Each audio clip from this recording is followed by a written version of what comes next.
El día de hoy vamos a platicar acerca del subtema que corresponde al origen y a la caracterización de las bioseñales. Eh, para entrar en este tema, pues bueno, me gustaría recordar algunos conceptos, que recordáramos algunos conceptos. Por ejemplo, vamos a definir una onda como una perturbación en el medio. Y bueno, la ilustración de ahí nos representa justamente esta cuestión, ¿no? Es una superficie, la superficie del agua.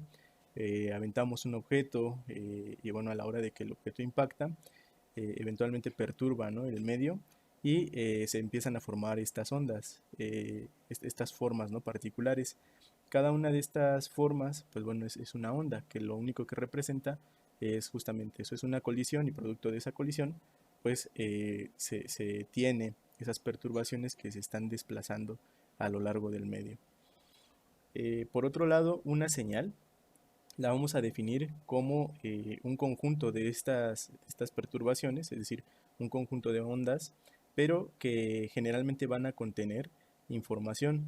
Y un ejemplo de ello pues puede ser la voz, ¿no? La voz es otro ejemplo de perturbaciones en el medio que se están produciendo por las cuerdas vocales, están viajando a través del aire y llegan, bueno, en este caso están llegando al piezoeléctrico del micrófono y se transportan a través de internet para llegar al piezoeléctrico que tiene las bocinas, ¿no?, de su audio. Pero bueno, la diferencia pues es que en la voz van una serie de ondas que nosotros podemos interpretar y que aprendimos a interpretar, que son las palabras, ¿no? Y estas ya llevan información específica. Por otro lado, pues tenemos que las ondas las podemos dividir. Yo creo que voy a hacer la pantalla así, debido a que no se esconde mi barra de tareas. Yo creo que tengo que checar cómo corregir eso. Pero bueno, mejor voy a manejarlo así para que se vean todo el conjunto, el contenido de las diapositivas. Recordando la parte de las ondas o la clasificación, una de las que podemos hacer para las ondas, tenemos de tipo transversales y de tipo longitudinales. Y la definición en el caso de las transversales, pues es que las perturbaciones que se generen en el medio van a ser perpendiculares a la dirección en la cual se propague la onda. Mientras que las longitudinales, pues bueno, esta perturbación y la propagación pues van a tener un sentido paralelo. Y como ejemplo se tiene debajo de la parte de las ondas transversales, es como si nosotros tuviéramos una cuerda, fijáramos uno de los extremos y realizáramos una perturbación de arriba hacia abajo. Se formarían este tipo de ondas. En este sentido, la dirección de propagación de las ondas está formando 90 grados respecto a la oscilación que se tiene. En el caso de las ondas longitudinales, un ejemplo de ellas podría ser un resorte que se encuentra sostenido o fijado por un extremo en una pared o en un punto que es inamovible. Y nosotros, bueno, ese resorte lo podemos perturbar de manera de izquierda a derecha, como se encuentra ilustrado en el esquema. Y esto lo que va a generar es que haya una compresión o viaje una compresión a lo largo del resorte. Y bueno, en este caso, la perturbación que se está generando y la dirección que tiene la propagación de esta onda son paralelos, ¿no? También podemos reconocer ondas viajeras y ondas estacionarias. La diferencia entre una onda viajera y una estacionaria, pues bueno, la podemos definir que en el caso de las estacionarias van a tener nodos inmóviles a pesar de que el tiempo transcurra. En unos momentos vamos a hablar de la definición de los nodos. Por el otro lado, para el caso de las ondas viajeras, pues vamos a decir que estos nodos no son fijos y generalmente vamos a expresar las ondas viajeras con una función matemática, la cual pues bueno nos permita describir con precisión el estado de una onda en un tiempo determinado. Esta descripción pues bueno resulta de la solución a la ecuación de onda y se encuentra desplegada en la parte de abajo. En este caso, para ser concordante con lo que se ilustra en el esquema, tenemos que la magnitud de la onda se encuentra en el eje Z, que es el eje vertical, y en el eje horizontal pues tenemos el tiempo. Por tanto, si nosotros generamos o recordamos la función que nos permite describir a una onda, pues es la que se enumera aquí abajo, que quede en términos de la magnitud de la onda, que es, aquí está ilustrado como z subíndice 0, que multiplica a una función seno o coseno, pueden ser cualquiera de ellas, y esto en el argumento tiene k, que es el número de onda, que multiplica a x, que es la dirección de la onda, bueno, la dirección en la cual viaja la onda, y esto, a esto se le resta omega, que es la frecuencia, y t, que es el tiempo. Recordando la parte del número de onda, el k, que es el número de onda, es una magnitud que va a estar vinculada con la energía. ¿Y de qué manera? Pues bueno, si nosotros regresamos a la parte de la onda estacionaria, podemos imaginar que este tipo de onda las podemos ver en una cuerda de una guitarra. De tal forma que si nosotros tenemos una cuerda y la sujetamos por los extremos, y bueno, y con nuestras manos la perturbamos, dependiendo de la energía que nosotros hayamos impreso, pues vamos a ver que se forman ciertas oscilaciones. Cuando nosotros imprimimos poca energía, por así decirlo, ¿no? Veríamos a lo mejor una situación como la que se expresa en el inciso A de la figura, en donde, pues bueno, aquí tendríamos la oscilación de la cuerda y está formando como, pues bueno, es esta figura, ¿no? Como un tipo elipse, ¿no? Pero bueno, está deformado en ese sentido. Posteriormente, si nosotros incrementamos la energía, vamos a ver que se empiezan a formar, bueno, vamos a provocar que la vibración sea tal que se forme un máximo y un mínimo. Y bueno, vamos a tener un punto de inflexión si nosotros imaginamos o trazamos una línea imaginaria, imaginamos un eje, y este punto tocaría a ese eje. Los puntos que nosotros formamos debido a la energía en esta cuerda los vamos a conocer como nodos. Y estos nodos van a estar directamente relacionados, como les decía, con el número de onda. El número de nodos que nosotros tengamos va a ser el número de onda, y tenemos relaciones que nos permiten describir, como les decía, el número de onda con la parte frecuencial. Entonces, en este esquema lo que se representa es el incremento de la energía que se imprime a esta cuerda, y lo que observamos es que a partir de que incrementamos la energía, por ejemplo en los casos de B, C, D y E, lo que estamos incrementando es precisamente pues también el número de onda y el número de nodos. Entonces, bueno, estas son las diferencias fundamentales entre una onda estacionaria y una onda viajera. Profe, y si se incrementara la energía, eh, ¿también se incrementaría la frecuencia de la onda? Así es. O- Sí, así es. La frecuencia va estrictamente relacionada con la energía. Lo vamos a ver más adelante cuando hablemos del espectro electromagnético. Ok, gracias. Sí. Bueno, justamente es esta parte del espectro electromagnético. Si nosotros consideramos todas las posibles frecuencias que puede tener una onda, y bueno, hablando particularmente del espectro electromagnético, serían ondas electromagnéticas, y las acomodáramos de mayor a menor o viceversa, ya sea en términos de la frecuencia o en términos de la longitud de onda, tendríamos o daríamos origen al espectro electromagnético. El espectro electromagnético pues colecciona una serie de valores en frecuencia para las ondas, y lo que nos permite es tener una definición o una clasificación muy particular para cada onda de acuerdo a su energía. La barra gris, lo que estamos viendo en la pantalla, en la barra gris, corresponde al espectro electromagnético.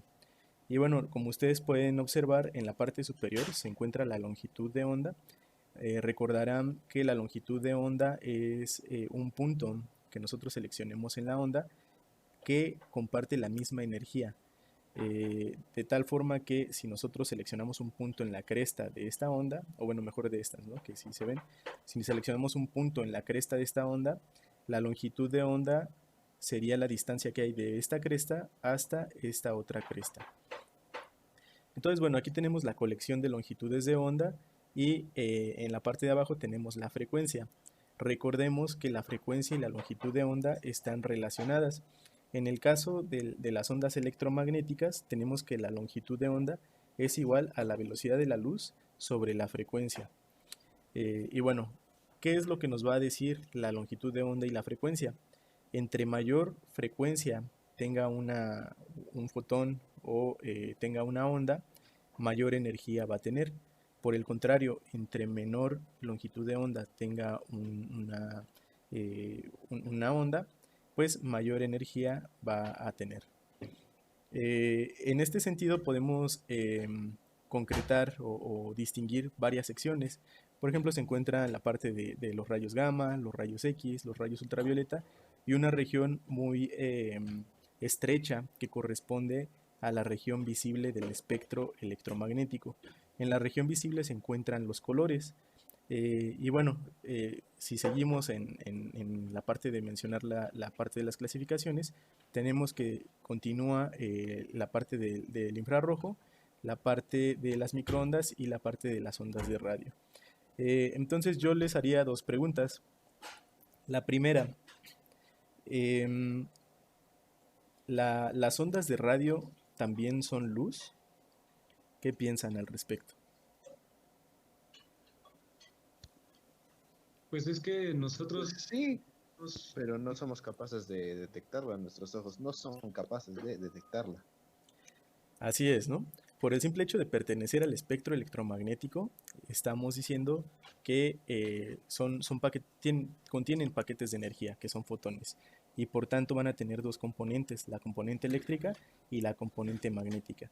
Entonces, estrictamente en la definición, pues sí, pertenecerían a la luz, solamente que no tenemos pues el transductor apropiado para poder detectar, como mencionaba el compañero. Y la siguiente pregunta, en la parte del espectro visible, ¿qué color tendría una velocidad mayor? ¿El rojo o el azul? ¿Qué opinan? El azul, ¿no? Sería el violeta. Sería Violeta. igual. el extremo izquierdo. La velocidad de la onda sería igual. Tiene la También misma sería velocidad, ¿no? Así es, ¿no? La velocidad de la luz es la misma. Entonces aquí podemos contemplar dos características muy importantes. La frecuencia es algo completamente distinto a la velocidad. La velocidad de la luz en todo el espectro, en toda esta barra gris, en el mismo medio va a ser la misma, pero la energía es la que va a ser diferente, dependiendo si nosotros tenemos una longitud alta o una longitud de onda alta o una longitud de onda baja. ¿Cómo podemos calcular la energía de cada una de estas, pues bueno, de estos fotones o de una onda? A través de la relación de Planck. La relación de Planck está ilustrada en la parte superior derecha, que es que la energía va a ser igual a la constante de Planck por la frecuencia pues, de la onda que nosotros nos interese estudiar. La constante de Planck usualmente, o bueno, es preferible que la manejemos en electronvolts y la cual coloco aquí. El valor es de 4.13 por 10 a la menos 15 electronvolts por segundo. En ese sentido, yo les solicitaría su apoyo para que calculemos la energía del color rojo y la energía del color azul. Supongamos que en el caso del rojo vamos a tomar en consideración 700 nanómetros y para el caso del azul vamos a tomar en consideración 450 nanómetros. ¿Ok? Entonces, bueno, calcúlenlo por favor y me indican cuánto les dio. Yo creo que en ese sentido pues damos unos 5 minutos, ¿ok?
¿Listo? ¿Qué valor obtuvieron para el rojo y qué valor obtuvieron para el azul? Para el rojo 1.77 electronvolts. Ajá. ¿Y para el azul? Para el azul 3.09 electronvolts. Ok. ¿Qué significa esto? Bueno, primero vamos a recordar la diferencia entre electron volts y volts. ¿Qué diferencia hay, digamos, entre estas magnitudes? Primero que una es la medida del potencial eléctrico y los electronvolts son la medida de energía, ¿no? Es una medida de energía. Bueno, sí, la parte de multiplicar el electrón por el volt ya nos daría la magnitud de la energía, pero digamos que para efectos de medición, si nosotros quisiéramos comparar la energía que necesitamos encender proporcionar para encender un LED, vendría siendo equivalente, ¿no? Simplemente que en física se acostumbra más mencionar electron volts que únicamente volt, ¿no? Por formalismo.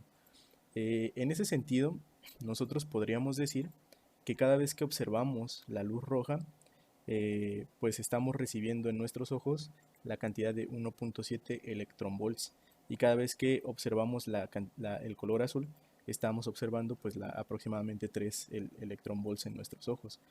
Lo mismo sucede con los prototipos. Cuando nosotros construimos una placa, cuando tenemos nuestro proyecto, y está, bueno, está al aire libre, está siendo irradiado por diferentes longitudes de onda. Y noten ustedes que aquí nada más estamos contemplando el espectro visible, ¿no? Que pudiéramos decir que, bueno, que para efectos prácticos va de 1.5 a 3.3 electronvolts. Pero ustedes imaginen todas las demás pues frecuencias o todas las demás ondas que no podemos percibir y que pues siguen impactando a sus prototipos. Por ello pues es siempre importante recordar que en la cuestión del prototipado pues ustedes incluyan pues una carcasa, ¿no? O básicamente una jaula de Faraday que pues no afecte la cuestión del funcionamiento eléctrico. ¿Por qué? Porque a veces bueno, recordarán que los metales pues tienen esta propiedad de que cuando son irradiados con la energía suficiente pueden generar diferencias de potencial. Y esto a su vez pues puede en ciertas ocasiones producir un mal funcionamiento en sus prototipos o un funcionamiento totalmente incorrecto, ¿no? Que simplemente no funcione. Entonces, bueno, a la cuestión de señales, la tendencia es que se generen dispositivos que nosotros podamos llevar y que, bueno, que tengan un monitoreo constante de los signos, como vamos a ir viendo a lo largo de esta unidad. ¿Alguna duda de esta parte? ¿No? No, no, Sí, ninguno, profesor. profesor. Ok. Profe, Sí. yo tengo una duda. En la jaula de Faraday, según recuerdo, aísla de campos magnéticos y electromagnéticos. Ahí entonces también estaría aislando de radiación proveniente de, por ejemplo, luz ultravioleta o infrarrojo. En la jaula de Faraday, es que se cortó un poquito. Ujú. ¿Sí? Sí, en la jaula de Faraday. Sí, ahí nosotros seleccionamos el metal en función de su función de trabajo. La función de trabajo pues nos dice con qué facilidad un metal desprende electrones. Entonces, si nosotros queremos diseñar una jaula de Faraday para absorber radiación en la región visible, necesitamos un metal pues cuya función de trabajo pues funcione por debajo, ¿no? del máximo. Si quisiéramos una jaula de Faraday para frecuencias o bueno, para valores de energía más altos, pues tendríamos que seleccionar un metal distinto, de tal forma que no es, por ejemplo, los mismos materiales los que se ocupan para hacer dispositivos que trabajan en la Tierra, que por ejemplo para los satélites, ¿no? Deben de ser diferentes, pero la consideración es esa, estén en función de la función de trabajo del material. ¿Alguna? Ok, sí, es que nada más estaba pensando si no había una especie de aislamiento universal, pero sí ya me quedó claro, es dependiendo del tipo de radiación que queramos bloquear. Así es. Lo que se acostumbra es que se puedan poner diversas capas, ¿no?, de metales distintos. Y ya eso, con eso se ha solucionado tecnológicamente este problema. Sí, de hecho, bueno, también por ejemplo el plomo o algún tipo de concreto grueso, pues llega a bloquear ciertas radiaciones como la gamma, ¿no? Así es. El problema viene cuando, por ejemplo, nosotros queremos de nuestro dispositivo, pues comunicar hacia el exterior, ¿no? Bueno, son ahí ya las cuestiones que pudieran surgir. Pero bueno, en general, pues vamos a platicar a lo largo de esta unidad de esas tendencias justamente. Por otro lado, pues bueno, Sí, gracias, profesor. sí, por nada. Por otro lado, para la cuestión de las bioseñales, pues es importante hablar del origen de qué las forma, ¿no? Para ello, pues vamos a recordar algunas propiedades de la membrana celular. Ello porque, pues bueno, las aplicaciones de mayor interés en la parte de las señales o en la parte de las bioseñales, pues generalmente están enfocadas a los seres humanos en la cuestión de salud. Y para ello es de interés, pues, detectar las señales en tejidos, en diversos tejidos, por ejemplo, en tejido cardíaco, tejido muscular. Incluso hay algunas aplicaciones que proponen métodos para obtener señales acústicas provenientes, perdón, del estómago. Y bueno, las células cuando tienen un comportamiento que se clasifica como normal, pues el metabolismo no se ve alterado, pero cuando se tienen algunos tipos de patologías, el metabolismo se puede retrasar o se puede adelantar. En este caso, pues bueno, se han propuesto algunas aplicaciones en donde se detecte el sonido que provoca el estómago a fin de poder diagnosticar un tipo de cáncer. Cuando se empiezan a formar tumores, pues lo que les comentaba, ¿no?, este metabolismo incrementa, de tal forma que si nosotros logramos detectar estas señales y clasificarlas, darles pues algún estado relacionado con el estómago, podríamos conseguir este tipo pues bueno, de aplicación, ¿no? De tal forma que pues es importante recordar un poco el cómo se generan las señales, particularmente las eléctricas, en las células. Por lo tanto, pues bueno, vamos a recordar que la membrana plasmática pues es una estructura que no va a ser rígida, que va a ser flexible y que se describe bajo un modelo que se le conoce como el mosaico fluido. En el esquema del lado izquierdo, este de aquí, pues recordamos que la membrana está hecha de fosfolípidos. Los fosfolípidos se ilustran por esta estructura de acá y tienen una región polar y una región no polar. La región polar es una cabeza que está enriquecida en fósforo, ¿verdad? Y la región no polar pues es la cadena de ácidos grasos. Cuando nosotros tenemos un conjunto de estos fosfolípidos y digamos que formamos una película y la contraponemos con otra película, formamos lo que conocemos la membrana celular. Y la membrana celular, pues bueno, tiene esa característica de ser una capa de fosfolípidos que es bilipídica y va a contener una región polar y una región no polar. La región no polar va a ser muy afín a enlaces, por ejemplo, que tienen base carbonada, mientras que la región polar pues va a ser muy afín al agua. Por lo tanto, esta membrana pues va a formar dos regiones, una región intracelular y una región extracelular, cuando nosotros expandimos esta capa y formamos una estructura como la que se muestra en la imagen de la derecha. Y bueno, la propiedad de que nosotros tengamos fosfolípidos va a permitir que se implante en la membrana diversos tipos de moléculas, por ejemplo las proteínas.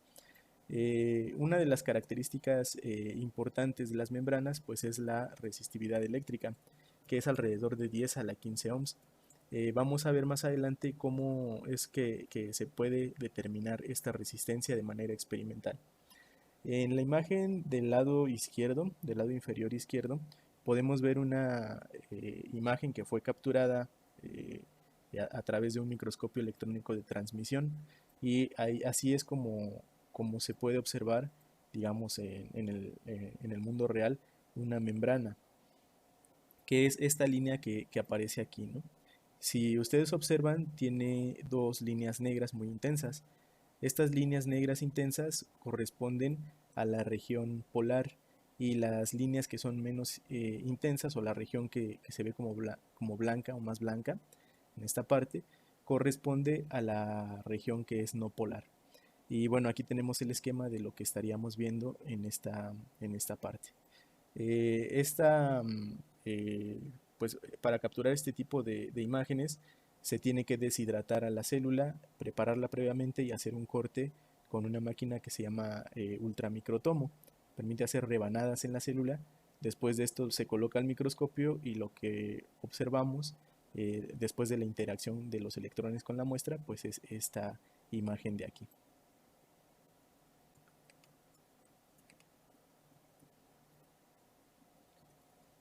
En esta cuestión del comportamiento eléctrico, vamos a distinguir que se caracteriza por el intercambio de átomos particulares, ¿no? Que son los iones.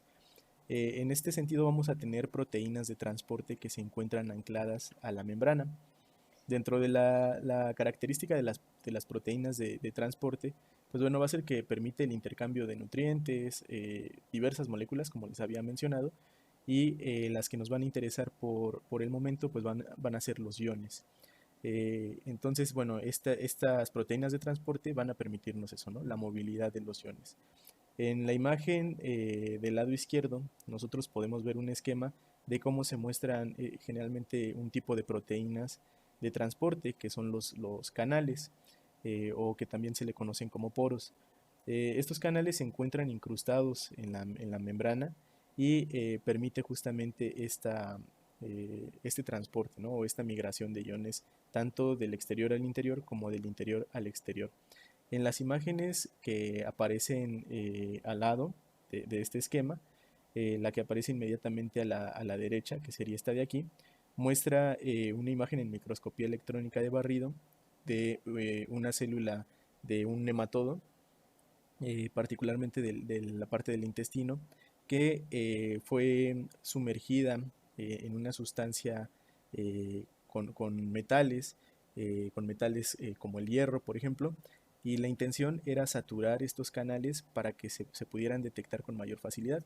Y bueno, y aquí en esta imagen se ve que no sé si aprecian unos puntitos blancos a lo largo de toda la muestra.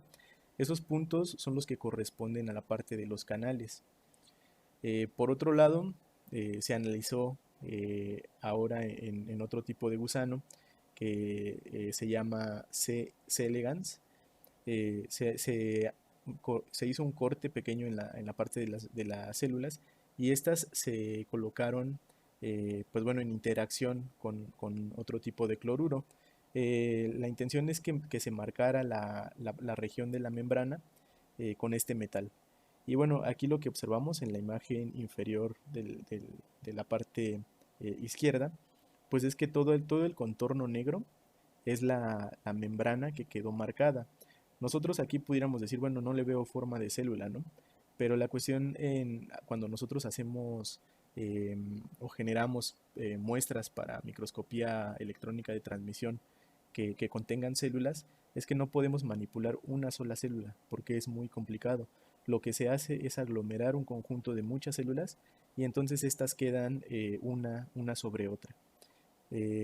Después de ello se toma todo este conjunto de células y se procesan en el ultramicrotomo para hacer rebanadas de las células. Lo que estamos observando aquí es justamente una de esas rebanadas. Entonces lo que tenemos es que se marcó justamente de un color negro pues la región de la membrana.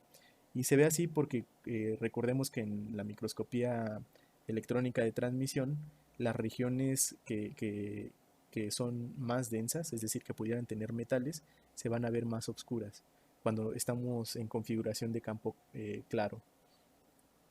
Por otro lado, la imagen D, que es la de inferior, del lado inferior derecho, pues nos muestra un aumento de esta misma imagen. En el aumento nosotros podemos reconocer este cúmulo de puntos. No sé si se alcance a apreciar, pero son un cúmulo de puntitos. Este es justamente la proteína incrustada que corresponde a los canales. Entonces así es como se visualizan realmente en las células, la parte de los canales. Y bueno, hablando específicamente de las proteínas de transporte, vamos a tener dos muy importantes, o bueno, básicamente la clasificación en dos tipos de proteínas de transporte, que van a ser los poros o canales y los acarreadores. La diferencia entre uno y otro es que los poros van a estar incrustados en la célula y van a permitir el paso de iones dependiendo, por ejemplo, de la selectividad del canal, mientras que los acarreadores pues van a tener la función de que la proteína cambie su configuración completamente para obligar, por así decirlo, a los iones a ser introducidos o a ser expulsados de la célula. Es importante que ustedes noten que los canales van a estar involucrados pues en los mecanismos de señalización rápida. ¿Por qué? Pues porque si nosotros nos ponemos a tratar de explicar estos mecanismos, pues vamos a decir, bueno, los poros o los canales, pues realmente no tienen que cambiar su configuración de acuerdo al esquema, ¿no? Simplemente permanecen ahí, a lo mejor se expanden un poco o modifican una parte de la configuración, pero no completamente. Y por tanto, el modificar estos estados va a ser mucho más rápido que en la parte de los acarreadores. Los acarreadores realmente necesitan que se ensamble el ion, que necesitan también que llegue la señal que les diga que tienen que cambiar la configuración y entonces comenzar a modificar la configuración para dar inicio al transporte. Y bueno, ¿qué es lo que van a generar estas proteínas? Pues dos tipos de transporte, ¿no? Que van a ser la facilitación del transporte activo y el transporte pasivo. El transporte activo va a venir dado por los poros y el transporte activo va a venir dado por los acarreadores. La diferencia entre uno y otro pues es el gasto de energía. En el caso del transporte pasivo no vamos a requerir un gasto energético por parte de la célula, mientras que los acarreadores necesariamente necesitan la molécula de adenosino trifosfato para que se logre la configuración proteica. Y bueno, como un dato interesante para que podamos estimar la velocidad en la cual pues los iones pueden atravesar la membrana, está que se puede llegar a un intercambio iónico de alrededor de 10 a la 7 o 10 entre 10 a la 7 y 10 a la 8 iones por segundo. Entonces, en el caso de los poros. Entonces, la comunicación es muy, muy rápida, ¿no? Pareciera una cascada la que se puede generar o llegar a generar a través de estos mecanismos. Por otro lado, la distribución de los iones en la membrana, pues bueno, va a ser también de vital importancia, porque como decíamos, el intercambio de estos iones van a promover que nosotros tengamos un gradiente de potencial. La figura del lado izquierdo, pues muestra justamente esta representación de un potencial de acción. Este es un potencial de acción estimado a partir de una ecuación que propusieron estas tres personas, que es Goodman, Hodgkin y Katz. Y bueno, ustedes pueden buscarlos para leer un poco más acerca de su trabajo, si no, yo les puedo pasar un artículo si les interesa leer un poco más al respecto. Y bueno, en esta ecuación ellos proponen diferentes procesos, proponen también diferentes pesos considerando los iones de potasio y de sodio, y a partir de esta expresión o de estas consideraciones, pues ellos generan una ecuación a la cual cuando les dan valores pues obtienen esta forma que coincide bastante bien con lo que se ha observado experimentalmente. Y bueno, ¿qué es lo que nos dice esta forma? Pues básicamente nos apoya para la descripción de lo que llamamos un potencial de acción a nivel celular. Si nosotros imaginamos que en el eje de las X tenemos establecido la diferencia de potencial, nosotros podemos distinguir dos niveles, como se muestra claramente en la figura. Esta línea de aquí nos muestra el potencial, bueno, con un valor negativo de menos 90, mientras que la línea de arriba nos muestra un valor positivo de 60 milivolts. Las unidades son milivolts Y bueno, como referencia, pues esta línea de aquí es 0, ¿no? Tenemos un 0 en la diferencia de potencial. Cuando una célula recibe un determinado estímulo, bueno, antes de este estímulo, la célula va a tener un gradiente determinado. El gradiente determinado de iones que tiene establecido esta célula produce que la diferencia de potencial sea negativa. Una vez que recibe este estímulo, se lleva a cabo un intercambio de iones de tal forma que, bueno, se activa una cascada de intercambio y llega hasta invertir la polaridad que se tiene en la célula. Es decir, si se tenía una polaridad negativa, pues bueno, se va a obtener una polaridad positiva y posteriormente va a regresar a su polaridad negativa nuevamente. Más adelante vamos a hablar de los estados que caracterizan cada una de estas curvas. Que bueno, en uno vamos a hablar que la célula va a tener una etapa de polarización y otra etapa de despolarización. Y bueno, vamos a tener también algo que llamamos postpotenciales. El experimento de medición de una célula para determinar, por ejemplo, el potencial de acción se lleva a cabo con un conjunto de máquinas que ya pues son comerciales, por así decirlo, que se encuentra ilustrado, bueno, el procedimiento para llevarse a cabo se encuentra ilustrado en el esquema del lado derecho. Nosotros, bueno, podemos suponer que esta máquina se integra por una superficie que va a facilitar la adherencia celular y colocamos una célula justamente en el medio. La célula va a llegar a incorporarse a la superficie que, bueno, en este caso viene marcado como un chip, y esta parte de aquí va a quedar, o bueno, la célula va a quedar pegada, por así decirlo, en un mecanismo que puede ser manipulado y puede ser abierto de 1 micra a 2 micras. El tamaño promedio de una célula, recordemos que es alrededor de 10 micras en promedio, ¿no? Hay células más grandes, hay células más pequeñas. Una vez que esta célula queda adherida justamente en esta parte, que les digo tiene la propiedad de abrirse o cerrarse, pues bueno, el operador puede pues justamente separar esta región, ¿no? ¿Con qué motivo? Pues con el motivo de que la membrana se separe y el interior que hay o lo que tenemos al interior de la célula pueda migrar a un medio. En este punto podemos reconocer que se tienen dos medios diferentes y que están completamente aislados, que sería el medio que va a corresponder a la región intracelular y el medio que va a corresponder a la región extracelular. Y bueno, y aquí podemos ver que justamente la frontera de la membrana, que es lo demás que compone este experimento, pues se encuentra intacto, no se va a romper por efectos del experimento que se realiza. De esta forma, cada uno de los medios está en contacto con un electrodo y mediante ese electrodo se pueden realizar diversas lecturas. ¿Qué significa esto? Que como nosotros tenemos ya bien aislado estos dos medios, pues podemos incorporar iones de un lado, podemos incorporar iones de otro lado. En fin, podemos hacer una gama de experimentos en ese sentido. Claro que esta parte, pues también estas facilidades vienen incorporadas en el equipo que realiza, ¿no? esta tarea.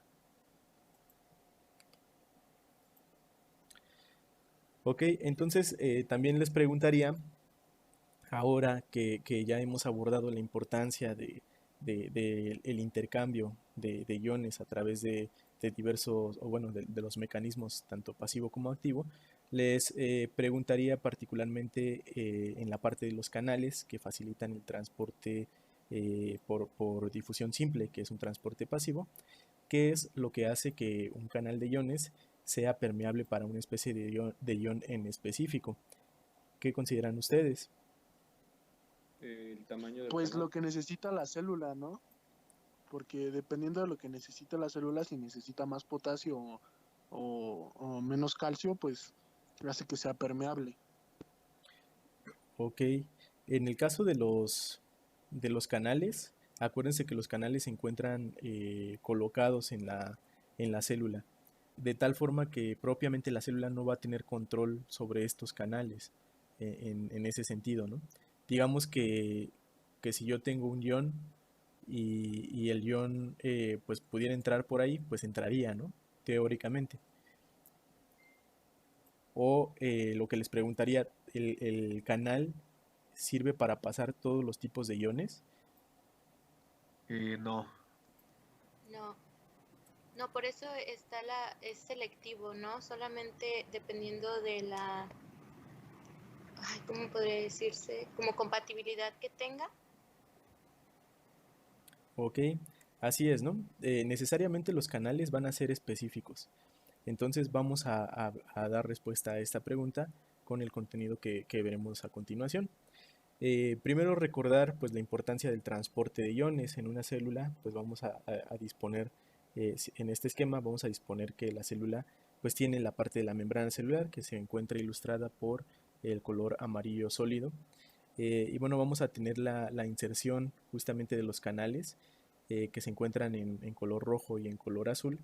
Y vamos a disponer también de la inserción pues bueno, de las bombas, que son las bombas de sodio, que bueno, van a estar vinculadas, que por cada 3 iones de sodio que son movidos hacia el exterior, pues 2 iones de potasio van a ser introducidos. De esta forma, pues vamos a tener que los canales van a ser específicos a un tipo de ion en particular. Y bueno, vamos a tener también que hay algunos otros iones que por efectos del metabolismo celular se van a poder también introducir o van a poderse pues expulsar de la célula. En esta forma pues vamos a hablar de que los transportes generados por el mecanismo activo pues nos van a ayudar a los procesos regulatorios de la célula. Y bueno, tomando esto en cuenta, pues bueno, vamos a ver que las permeabilidades, efectivamente, como por ahí mencionó un compañero, de los canales, van a venir dadas o dictadas por el diámetro de los iones. Si nosotros tenemos sodio sólido, por ejemplo, bueno, un átomo de sodio, pero que no se encuentra en forma de ion, el diámetro de este átomo sería más pequeño o más grande que el ion de sodio. ¿Qué piensan? O serían iguales, ¿no? También sería la posibilidad. Creo que el de sodio tendría que ser más grande. Ok. ¿Quién más piensa diferente o piensa lo mismo?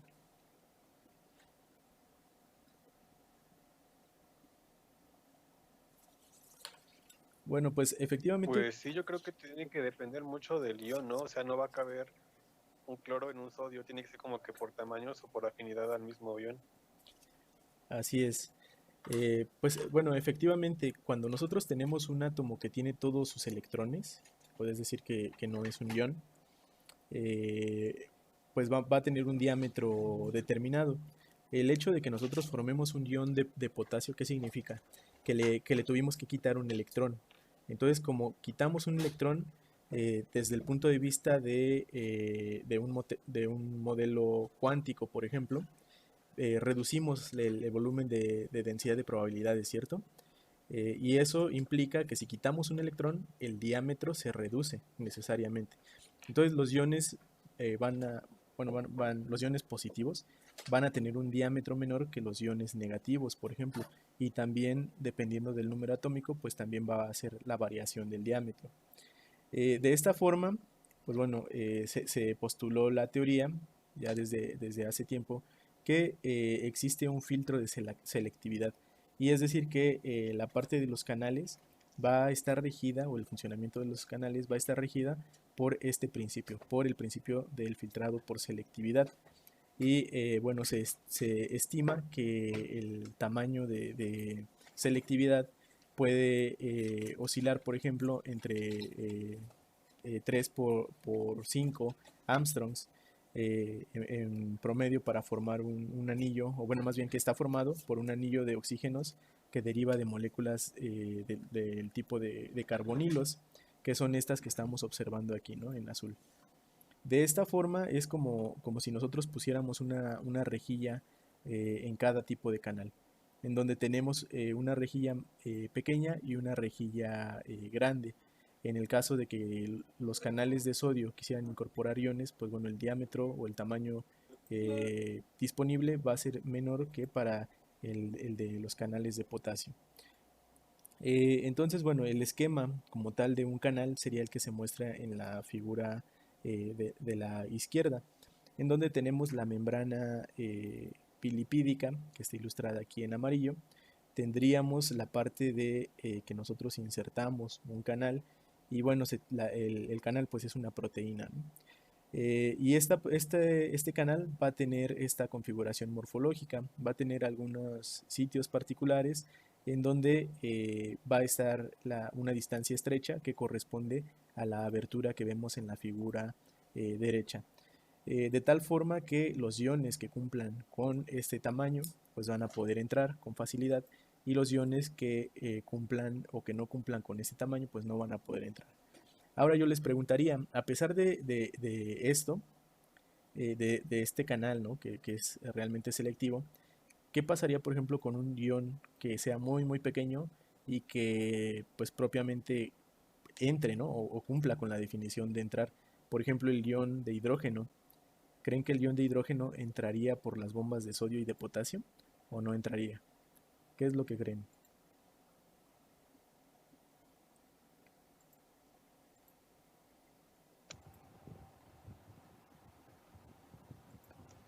Yo creo que sí entraría y posiblemente sea una de las razones por las que es peligroso que haya cambios de pH, ¿no? Ok, sí, efectivamente, ¿no? Los cambios de pH pues sí son peligrosos por la cuestión de que pueden modificar la configuración de las proteínas o de diversas biomoléculas. Pero, bueno, más adelante retomo este punto. Primero me gustaría que recordáramos la relación. La realidad es que los iones de hidrógeno no van a entrar, no van a poder entrar por unas barreras de potencial que tienen estas proteínas. Pero bueno, para reforzar la idea de estos tamaños, me gustaría platicarles de esta tabla que se formó de manera experimental, perdón, de manera teórica, en donde se calcula la relación de la permeabilidad que tienen, por ejemplo, los canales y los iones. Entonces, este conjunto de tablas ilustran lo que refiere a los canales de sodio, y el conjunto de la derecha, este de aquí, refiere a lo que es la relación de permeabilidad para los canales de potasio. Entonces, ¿qué es lo que se hace? Pues que se mide la afinidad, ¿no? Básicamente lo podríamos contemplar así si hiciéramos una relación, es un análogo como si hiciéramos una relación del diámetro del poro y del diámetro del ion. Y podemos observar que cuando lo comparamos, en el caso del canal del sodio, cuando lo comparamos con el tamaño del sodio, pues es 1, ¿no? Entonces realmente ajusta muy bien. Pero conforme vamos probando otro tipo de elementos, otro tipo de moléculas, pues vemos que la relación ya no se encuentra en la unidad. Por ejemplo, cuando usamos o cuando se compara con una molécula como el amonio, que es esta, NH4, pues la relación ya es muy pobre, ¿no? Y bueno, así podemos comparar. Incluso si lo comparamos con el potasio, ¿no? Ustedes ven que la relación pues no es nada buena. Por el otro lado, si observamos los datos del potasio, bueno, de los canales del potasio, cuando comparamos con potasio, pues la relación es de 1. Significa que la afinidad es muy buena. Y cuando comparamos con otro tipo de iones, por ejemplo el del sodio, pues es muy mala la afinidad. Desde luego que estas tablas se obtuvieron con mediciones eléctricas, y bueno, y a partir también de algunas consideraciones teóricas, ya que pues bueno, observar un ion es muy muy difícil, y bueno, hasta ahorita ha sido una tarea bastante complicada, incluso para las tecnologías de punta que se tienen en microscopía electrónica en otros países. Retomando lo que les había comentado del hidrógeno, pues bueno, se caracterizó hace algún tiempo, me parece que desde el 2001, un modelo que describe algunas regiones específicas de la, pues bueno, de los canales. En particular son de todos los canales. Los que vamos a reconocer como, bueno, como los principales van a ser estos que se encuentran enlistados, que es el canal de sodio, que básicamente es afín al Na+, canal de potasio, que es afín al K+, canal de calcio, que es afín al calcio un estado de oxidación positivo, de 2 positivo, y el canal de cloro, que va a ser 1 menos. Y bueno, si nosotros recordamos el esquema pasado, esta sección de aquí vendría dada por las dos secciones que se encuentran aquí, tanto esta como esta parte de aquí, ¿no? Que son las secciones más estrechas. Y bueno, que describirían el tamaño de los poros que se tenían aquí, ¿no? Ilustrados, este tamaño de las entradas. De esta forma, en el modelo que se planteó, se identificaron 3 barreras de potencial que describen, si ustedes observan el esquema de la derecha, tenemos un conjunto de 5 puntos, que es el A, B, C, D y E. Podríamos decir que A y E son puntos que se encuentran muy lejanos a la parte crítica que regula el paso de los iones. Y bueno, como nosotros podemos ver en esta gráfica de la izquierda, es el comportamiento justamente de este potencial conforme nosotros nos vamos acercando desde A hasta E. Entonces aquí está ilustrado desde el punto A hasta E. Desde luego que aquí nada más estamos señalando algunos puntos ilustrativos. Dentro de ello, pues bueno, dentro de este trabajo, lo que se identificó es que se tienen algunas modificaciones de potencial y dentro de las más importantes se encuentra este punto B, que tiene un valor positivo muy alto, el punto C, que es este de aquí que tiene un valor, perdón, este es negativo muy alto y este es positivo pero es aún más alto, ¿no? Y bueno, y el punto D que se encuentra ya en la parte de 0.5 milivolts. Y bueno, después de ello el comportamiento se tienen algunas oscilaciones y en el punto E pues ya se pierde este fenómeno. En esta función podemos observar que hay diversos máximos y diversos mínimos. Estos máximos y mínimos actúan como trampas para moléculas que no tengan la carga suficiente para traspasarlo. Entonces el hidrógeno sí es verdad que cumple con el requisito del tamaño, entonces idealmente pudiera pasar sin problemas. La cuestión es que su naturaleza electrónica no le permitiría rebasar estas barreras de potencial. Y bueno, y por esta razón no podemos tener filtraciones de átomos pequeños, no nada más del hidrógeno, ¿no? Sino aquellos que no cumplan con la barrera de potencial que es característica, por ejemplo, para la parte del sodio o en su caso del potasio, ¿no? Y bueno, también aplica lo mismo, ¿no? Para cloro y para calcio. La parte o bueno, más bien por otro lado, vamos a tener la parte del transporte activo. En el transporte activo, pues bueno, hablaremos particularmente de las bombas y dentro de ellas, pues bueno, se encuentra la bomba de sodio-potasio, por ejemplo, para ilustrar la naturaleza que sigue una de estas bombas. Recordemos que este es un transporte activo, por tanto implica que requerimos un costo energético. El costo energético, como recordarán, se da a través de la molécula de adenosintrifosfato. La molécula de adenosintrifosfato, pues es esta de aquí, y va a tener un proceso en donde pasemos de adenosintrifosfato a adenosin bifosfato, ¿no?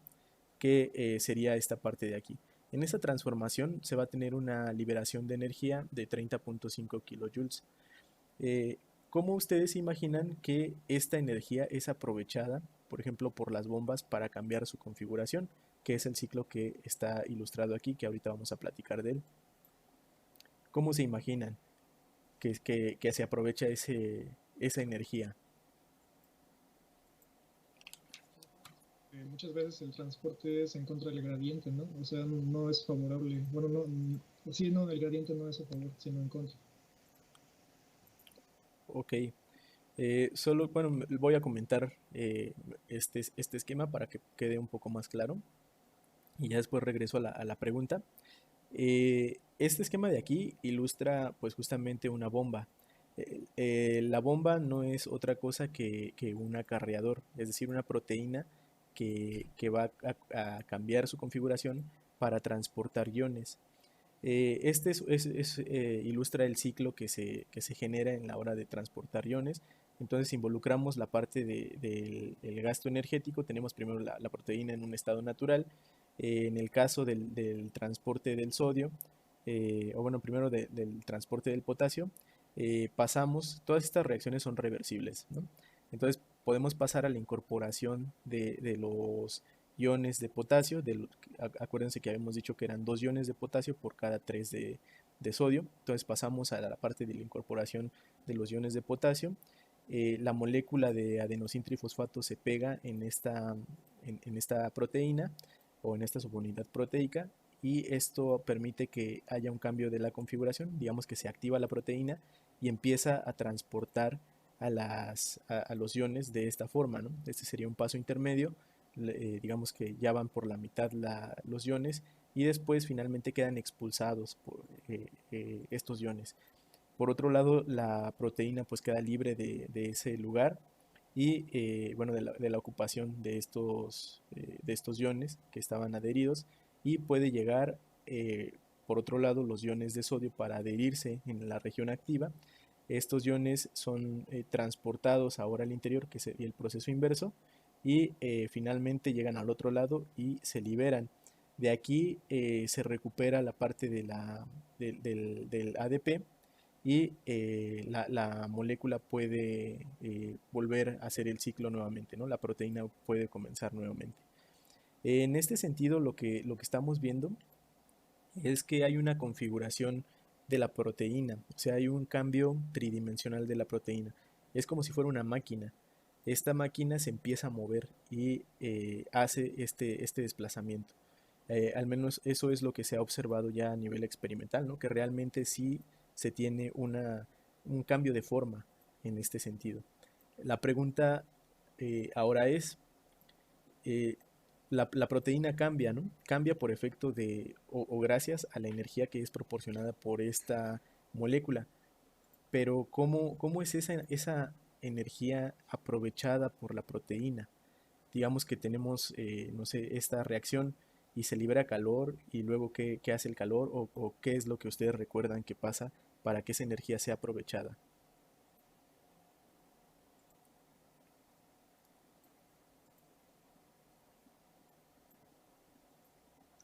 Más que liberar calor, esa energía que libera el ATP al desprenderse del fosfato, o sea, esa energía está contenida precisamente en el enlace fosfato, ¿no? Que tiene ahí con los 3 fosfatos del ATP, perdón. Entonces, esa energía está aprovechada precisamente químicamente para aumentar, pues, como por así decirlo, la cinética, y que pueda haber una nueva conformación de ahí en la proteína de la bomba o algo así. Así es. Justamente es eso, ¿no? Esta energía no significa que se desprende calor y que este calor es absorbido por la proteína y entonces empieza a funcionar, ¿no? No se refiere a esto, sino que justamente, como indicaba el compañero, se tiene un enlace disponible. Digamos que esta molécula llega a un sitio específico en la proteína, se une, y esa unión provoca la liberación de un fosfato. Entonces, al liberar ese fosfato, pues tenemos un enlace disponible, y ese enlace va a provocar que una región específica también de esta proteína empiece a unirse, pero al mismo tiempo es una cuestión en cadena. La unión de ese enlace va a producir que algunos sitios ocultos de la proteína pues se mantengan disponibles, y la proteína pues va a hacer este camino, ¿no? Digamos que esta configuración. Entonces va a ser un ciclo que no se va a detener hasta que llegue otra vez a la liberación del ADP, ¿no? Se va a recuperar de esa forma. Entonces así es como se conceptualiza. Por otro lado, en la figura B, pues lo que se muestra son un conjunto de experimentos que se realizaron modificando la concentración de iones.